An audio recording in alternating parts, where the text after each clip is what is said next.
Hi everyone. Welcome to West Windsor installment number 4. I have with us Toy Edwards, who is the president of the African American Parent Support Group. So Toy, welcome to our program, and thanks for being here. Welcome. Thank you guys for having me. I'm so excited. Yeah, me too. So let's just get right into it. Sure. You know, we typically ask questions about your perspectives of West Windsor from different people. So I'll start with, what does West Windsor mean to you? You know, I always say West Windsor for me is home. You know, this is where I'm raising my kids. I feel very comfortable here. It's very peaceful here. I do a lot of traveling, and no matter where I am, I'm always so happy to come home to West Windsor. There's some great people here. You know, West Windsor does have a great town community spirit. You know, there's some things that we can update, but I think for the most part, I think everyone here will be willing to help their fellow neighbor, give a next person a helping hand. So West Windsor for me is home. I'll say that. Is there something unique about West Windsor that stands out? You know, I can be honest with you. I grew up in the Bronx, where West Windsor is not nearly as diverse as far as where I grew up, you know, with the number of different races and nationalities. So I always tell folks for West Windsor, our diversity is, you know, very unique. You don't really find a pocket, a mix of folks in many towns like West Windsor. You know, you can learn about so many different people and so many different cultures here. And I think that is a strength that we don't utilize, quite frankly. But I think our diversity really makes us unique, you know, in terms of the surrounding towns in this area. And where do you see yourself within that community? You know, I see myself as someone who hopefully can bring folks together. You know, I like people, I like talking to people.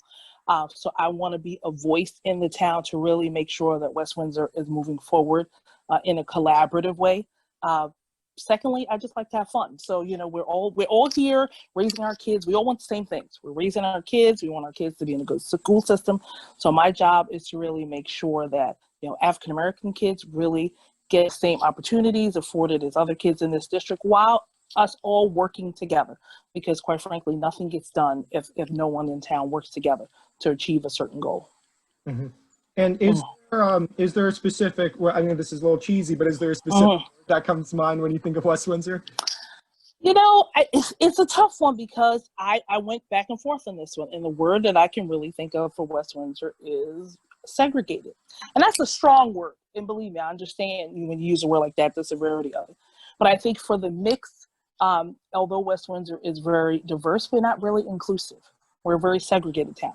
Everyone kind of stays in their own pockets, and really, we don't really interact or intermingle. On the surface, we look great, but I think when you get under the hood, we have to do a better job of really mixing as a community. So we are diverse, but sometimes we're not inclusive, so that's why I chose segregated. And I guess that's actually a perfect note on which to transition. As I mentioned, you're the head of the president of the African American Parent Support Group here in West Windsor. Can you just give like a brief overview of what the organization is, but also go into its history? Because I know the organization's a lot older than people think it is. Oh, yeah. There have been any memorable people, events, any catalysts that made it start or continue, etc. I think it's very interesting. Well, I can tell you the African American Parent Support Group has been in West Windsor for 35 years, and it was started by a group of concerned moms, you know, Barbara Edmonds being one, Karen Delkis was a president for a long time, Jennifer Howard, and a number of other folks that came together because they were feeling that their kids were being mistreated in the school system. And they felt that there was power in numbers. So they formed the organization to make sure that African-American kids and the kids in the Black diaspora in West Windsor, Plainsboro, were afforded the same opportunities as other kids in West Windsor.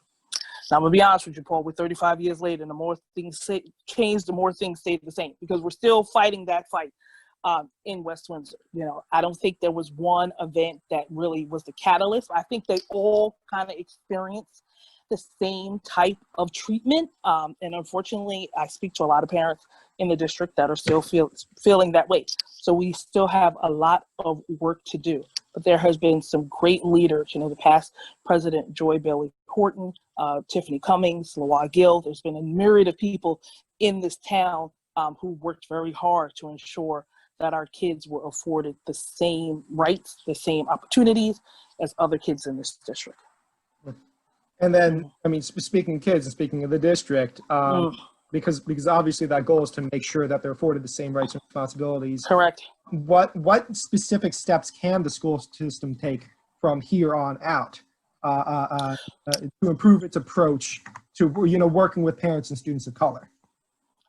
And I will say this, I will give the district credit, and now that they are listening, I think there has been a lot of recent events that made it clear that there is definitely some work to be done in terms of children of color in this district.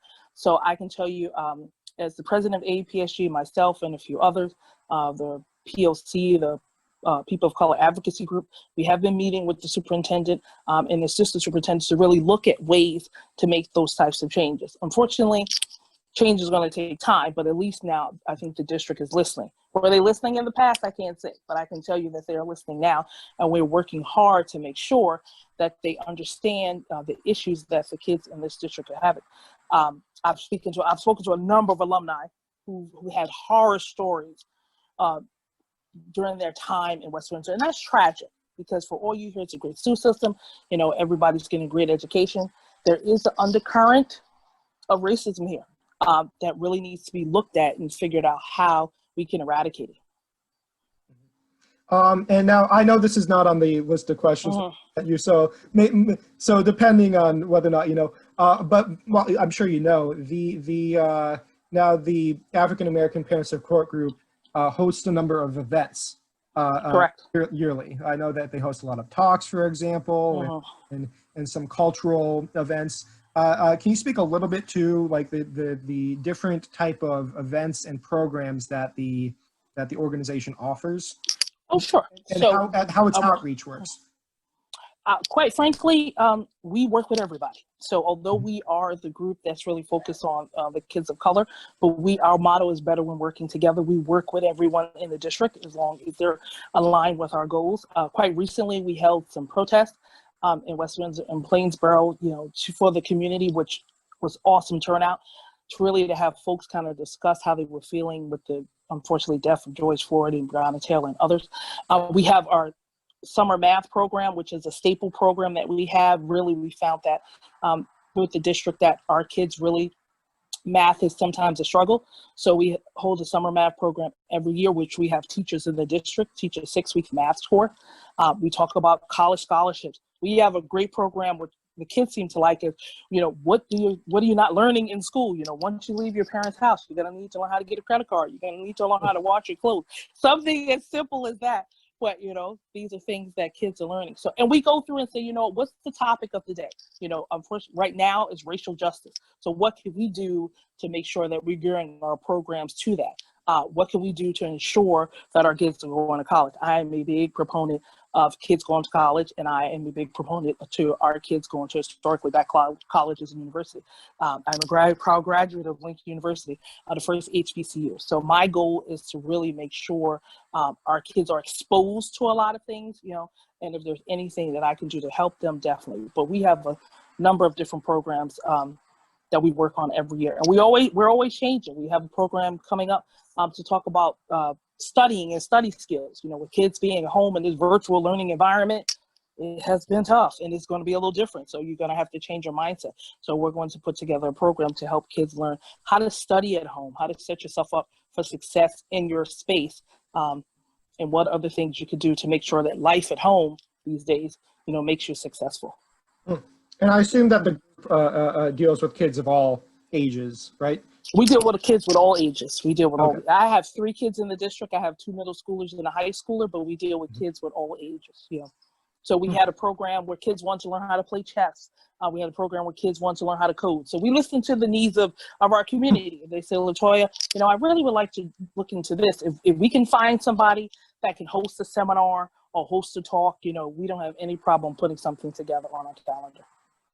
It's actually interesting that you mentioned the George Floyd protest, because Denia was our first guest. Yes. Yeah. And I always say to folks, the kids are the future. I'm in my 40s. It's really, this is their mantle to take up. So I am always encouraging to kids, and I speak to a number of them that want to, show protest, want to show that they understand what's going on, that they're politically aware. And as an adult, my job is to really support them So I definitely, along with myself and the past president, we worked with Denia and Amir Horton to organize the protests in Plainsboro and West Windsor, and they were very successful. And we give them all the credit because we're just support. Our job is to make sure that they're able to get their voices heard. And we've talked to a number of young people who are working on a number of different things. There's a group of young people who are working on starting a youth chapter of the NAACP in West Windsor, Plainsboro. And again, my job is to support them, listen to them, answer any questions, get their application moved. But really, this is their moment, and this is what they want to do. So believe me, West Windsor has some great things going on. Hopefully in the future, a lot of it will come to light. But a lot of it's in its infancy. But hopefully in the next couple of months, you'll see that we do have some good things going on. I am hopeful that change will come in West Windsor. Well, that's good to hear. I actually, for some perspective, I'm 26. And when I went to high school north, and when I went to high school, people were active in organizations and political advocacy. But I've seen kids taking a lot more initiative for another in the last few years. It's been really ramping up in terms of like how much responsibility they are actively and willingly taking on. And it's just really impressive. Not just Denia. It's very impressive. It's very impressive. And that warms my heart because I know it goes through ebbs and flows. My mother was a political activist, hence I'm a political activist. Really? A lot of people, my mother was a political activist, still is in New York City in her community. So I grew up with that in my spirit. So I understand that, and I've always encouraged it, and I'm so happy that these kids are feeling like they can take that mantle on because we need leaders of the future. We definitely do. Paul, you're still a leader of the future. So anything that you can do to help, what you're doing now with your voice is great. It's amazing. Thank you. Actually, since you spoke about your mother, which I did not know she was a political activist. That's interesting. Yeah. I have to assume that she's an inspiration for you. Oh yeah, big time. What is there anyone in town as well who is an inspiration for you? I will say this. I'm a mother first and foremost. So one of my biggest inspirations, in addition to my husband, whose work ethic is beyond anything I've ever seen, he gets up very early and goes to bed very late. I love folks, like Karen Delk, who was the past president of AAPSG, who inspires me to keep pushing, keep up the fight. Because there are moments, like everything, that you just want to sit down.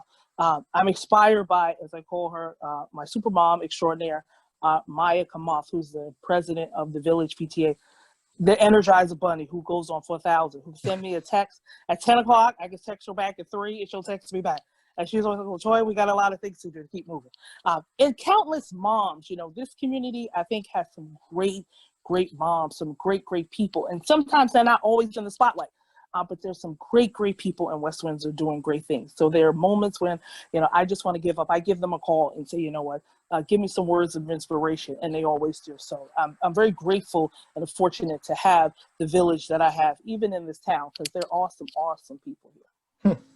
That's really good to hear. And again, not just kids, but maybe it's perhaps that I'm just seeing it more often because I'm on community forum groups a lot more, but I've been noticing that too. I do see a level of community that is starting to, in my opinion, it's starting to be more visible. I agree. That's what I was going to tell you. I've been here 9 years, and I think there's always been a community here, but I think the visibility is what folks are seeing. I think folks are finally stepping out of the shadows and being comfortable in their skin. And I think because of that, you're feeling more a sense of community here. There's some great people in West Windsor. And this is a great community. We just have to show it more. So now, again, as president of the African American group, and as an individual, are there experiences, because I know that, and I think Sheikah brought up this point to me, that you might be able to speak about colorism in West Windsor, because I know you mentioned racism, but colorism, I have to assume, is also still an issue in the town. Oh yeah. So I can tell you that, knock on wood for me, believe me, I've had experiences. I'm 45. But I really listen to the experiences that the children have, because there are a lot of kids leaving this district with PTSD, you know, being called, you know, N with the hard R word in school, you know, and not feeling like they're getting any resolution. There are instances of folks, you know, having issues with the school district that haven't been pleasant. I hear that countless a number of times.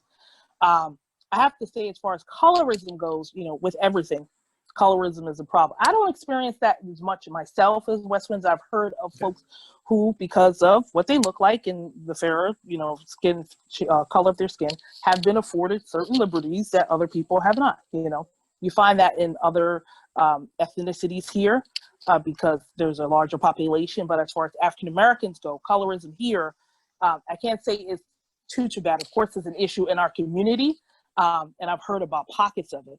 But I think the biggest problem here in West Windsor is racism. And racism when it comes to the children in the school. There's no reason why I'm speaking to graduating seniors about some of the horror stories that they felt in these school districts, because those moments and those points in time, you say moments in time, that stays with them for the rest of their lives.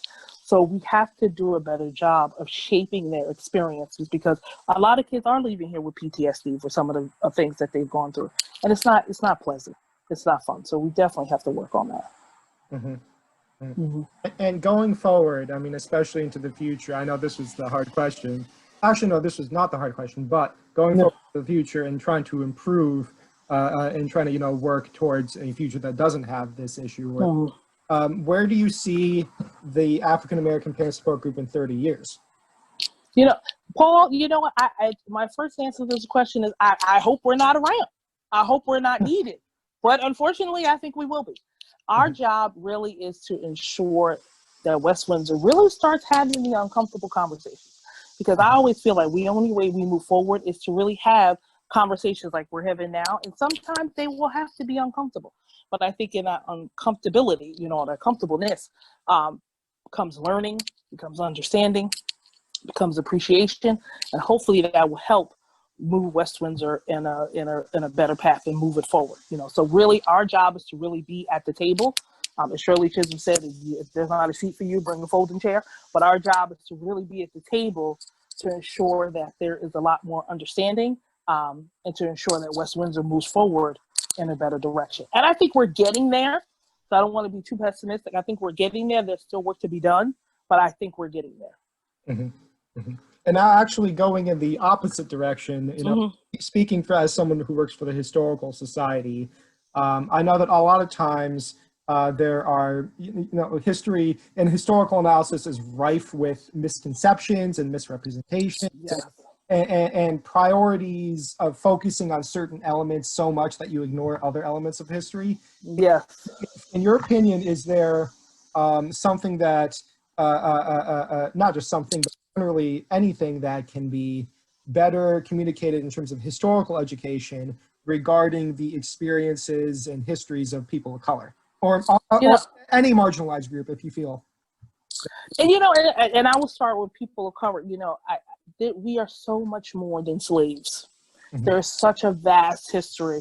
You know, I take my kids, unfortunately I couldn't take them this summer, but every summer I take them to the National Museum of African American History and Culture in DC, so they can see, you know, what they see on TV. We're more than slaves and we're more than thugs. We're inventors, we're creators, we're innovators. There's so much more, there's more breadth to our history. So we have to do a better understanding, and thank you, you know, the historical side, to really showing that there's a larger breadth to the African American story, and that's what any underprivileged population, you know, Latino, Indian, LGBTQ. There is, you know, everyone has a history, not from what you see, you know, and appearances can be misleading. So it's up to us to really do more of a deep dive to learning the history of those groups, because it's always great to learn new things. And you'll be surprised at what you can learn just by the history and not just making an assumption based on what you see. Because I always say, we're more than slaves. We're more than slaves and we're more than thugs. We're so much more breadth of a people. You just have to learn and take that historical walk to see what we've been through, shapes who we are, but we are so much more than what you see. Yeah, no, I've actually heard that sentiment a few times. That slavery is good topic to focus on, but it can't be the only thing. I mean, it cannot be the only topic. I Yeah. totally agree. It cannot be the only topic. You mentioned that things might change in the West Windsor and things might not, and hopefully the African American support group in the ideal future will be obsolete because change is coming. Well, we hope that change is coming. We hope so. Is there any place where you see stasis, where things not really, where people have been trying to work for this for whatever element of progress it is that just hasn't changed?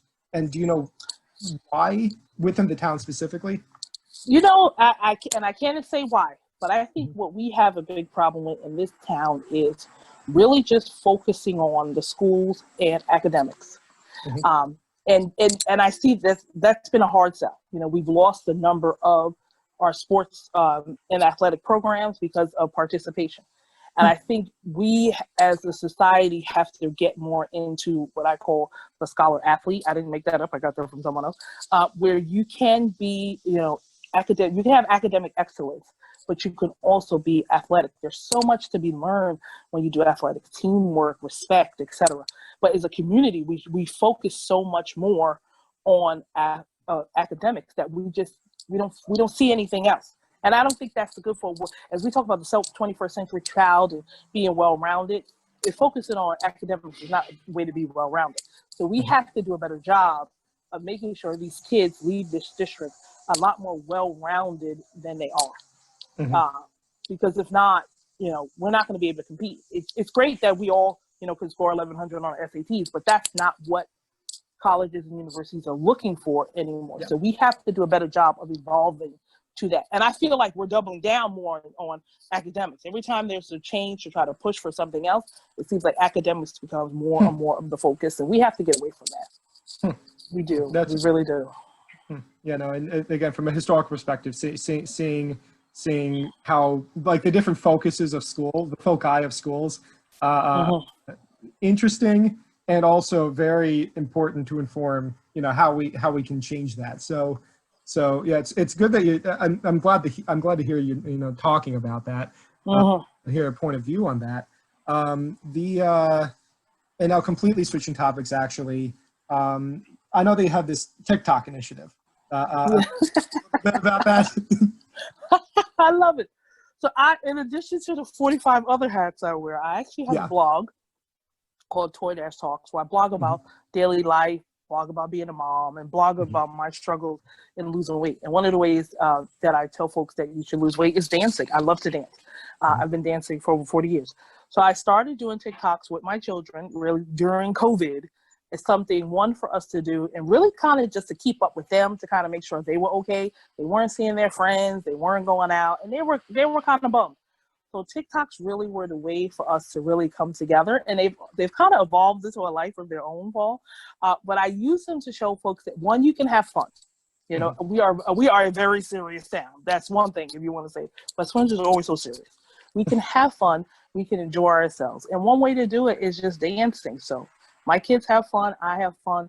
And really try to, we've had some incidences in the town with some negative TikToks that occurred right, during the school year. So I'm trying to show that, there is some positivity to TikTok. So I know a lot of parents don't want their kids on TikTok also, but just to show that, we can have fun.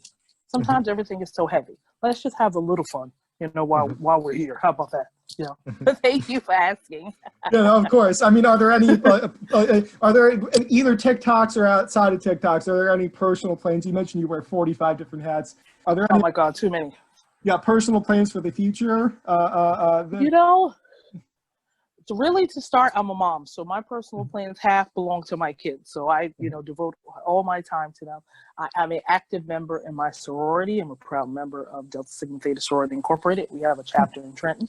So I'm always going to their events. Also, just being the proud president of AAPSG, making sure that we put on programs to educate and inform the community, and really still, like I said, still stay at the table with the school system and make sure that our kids are afforded the same, I forgot the word I was looking for, but the same advances as any other kids here. Like I always say, folks always, I just had a conversation with someone a couple days ago, and they always say, well, Toya, is Black Lives Matter fair? And I say, you know, it's not about Black lives being better. It's about Black lives being just as valuable as yours. And if you see that they are, you will realize that we are so diverse, you know, that diversity is such a strength, but we have to make sure that all people at the table are being valued.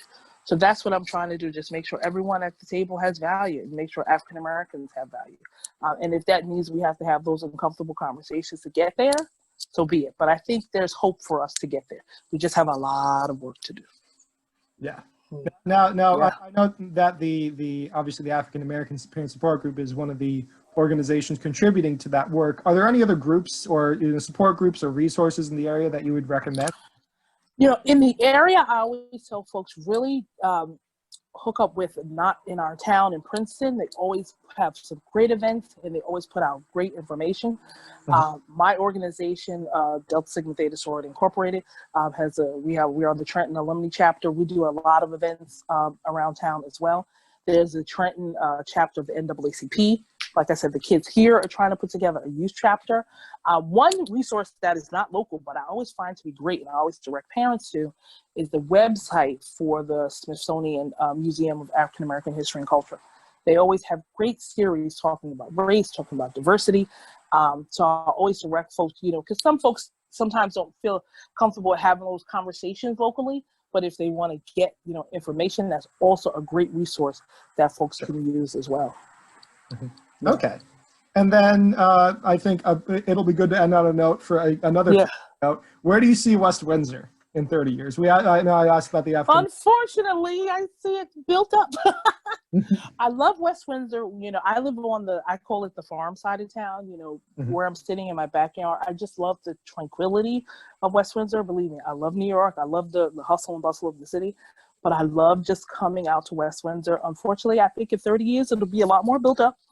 I think it'll be a lot more people, which will change the dynamic of the town. You know, I think and looking, you know, I'm looking at my trees now and I'm thinking, hopefully they'll stay here. But I think it's just, you know, everyone wants to be here. So I think it's going to be a push to really just keep it as it is. But unfortunately, I think it's going to look a little different, Paul, you know. Yeah. And hopefully with that difference, you know, makes it a little better, but it will definitely lose some of its charm, you know, as it gets built up. I mean, that's been the case for, you know, 40 years. 40 years ago, the town was mostly rural. Exactly. I mean, yeah, and 80 years ago was completely rural. So I mean, you can't necessarily avoid it, but I understand the point that at the very least, you know, from a historical perspective, there are about 200 something buildings in the town that are older than 100 years. And about 80 of those are from the 1800s, and I think 26 are from the 1700s.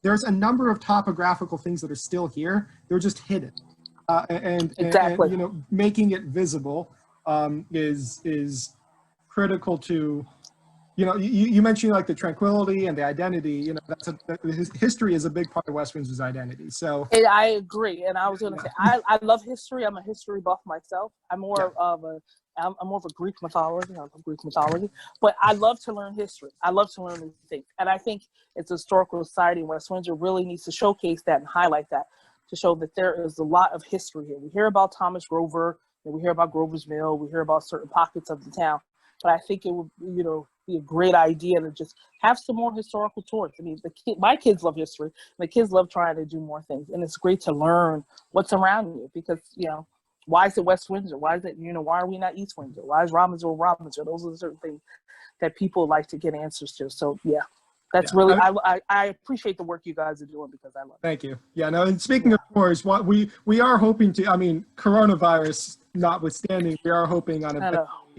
doing township tours and doing, we do have a farmstead museum, and we're hoping to eventually restart field trips with the school. Awesome. And that's awesome, because I think it would be, because I don't think, I mean, you would know better than me, but I don't think anybody who's in school now is from West Windsor area proper. Their parents may be, or their grandparents may have, but during the, you know, what I'm thinking of the current makeup of the town, I think there's a large population that is not, you know, not from this area. So I think it's really good for them to learn about West Windsor and where they are and how this area came to be. You know? Oh yeah. Yeah. No, no, Yeah. you're right in the sense that a large and maybe possibly a majority of the town moved here in the last 20 years. I mean, my Years. family moved here 29 years ago, so I'm not much different. So Got it. yeah, but Yeah, I've been here 10 years, so I'm part of that migration, Paul. Yeah. okay. Great. Well, thank you again for being part Thank of you. West Windsor. I very much appreciate it. And actually, I learned a lot of things, and you brought up a lot of Thank you. things I wasn't expecting. So it was good to hear about that. Yes. Well, thank you for having me, Paul, as always. Yeah. Thank you, guys. Thank you for having me. I really enjoyed it. So I'm going to stop recording now. Okay.